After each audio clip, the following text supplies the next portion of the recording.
बुलढाण्यात मुख्यमंत्री लाडकी बहीण योजनेचा लाभ घेणाऱ्या सुमारे 30,000 महिलांचा लाभ गेल्या 2 महिन्यांपासून थांबला।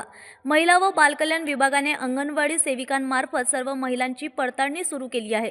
पडताळणीनंतर पात्र महिलांना लाभ पुन्हा सुरू केला जाईल। महिलांनी घाबरून न जाता अचूक माहिती अंगणवाडी सेविकांना द्यावी, अशी आवाहन जिल्हा अधिकारी अमोल दिघुडे यांनी केली आहे। बुलढाणा जिल्ह्यामध्ये साधारणतः नोव्हेंबर 2025 नंतर काही महिलांच्या खात्यामध्ये लाडकी बहिणीचा हप्ता न पडल्यामुळे मोठ्या प्रमाणात गर्दी जिल्हा कार्यालयावरती तसेच बालविकास प्रकल्प अधिकारी कार्यालयाला झालेली दिसून आली। त्या अनुषंगाने काही बाबी पडताळणी केल्यानंतर लक्षात आलं आहे की केवायसीच्या चुकीच्या केलेल्या नोंदी, त्याच्यामध्ये शासकीय नोकरीचा पर्याय निवडणे किंवा इन्कम टॅक्स भरत असल्याबाबतचा पर्याय निवडणे यामुळं काही महिलांचा लाभ थांबल्याची बाब निदर्शनास आली होती।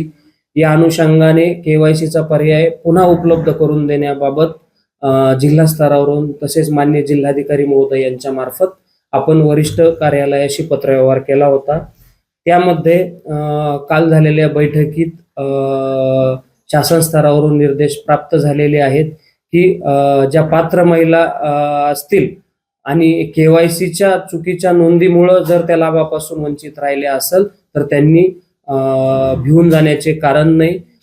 त्यांची पडताळणी अंगणवाडी सेविकांमार्फत केली जाणार असून ज्या पात्र लाभार्थी महिला असेल तर त्यांना लाभ देणं ही शासनाची जबाबदारी असून कुठलाही लाभ त्यांचा बंद होणार नाही। अंगणवाडी सेविका तुमच्या घरापर्यंत येऊन तुमची पडताळणी करतील आणि त्या अनुषंगाने अहवाल शासनास सादर करतील।